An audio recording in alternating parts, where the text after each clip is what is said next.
Hello and welcome to this video on how to use grid selection tools in Chaos Control Cloud. This tool is accessed by clicking on the grid menu button and selecting Selection Tool.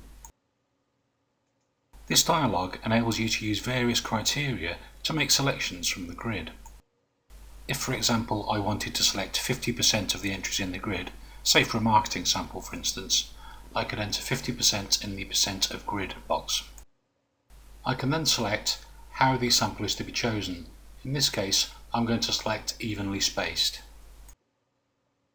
I'll press OK, and you can see that the system has selected half of my grid evenly spaced.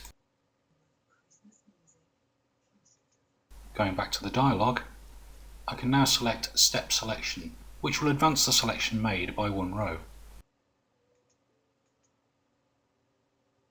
I can also change the selection from evenly spaced to random positions, and now the system will select 50% of the grid, but randomly.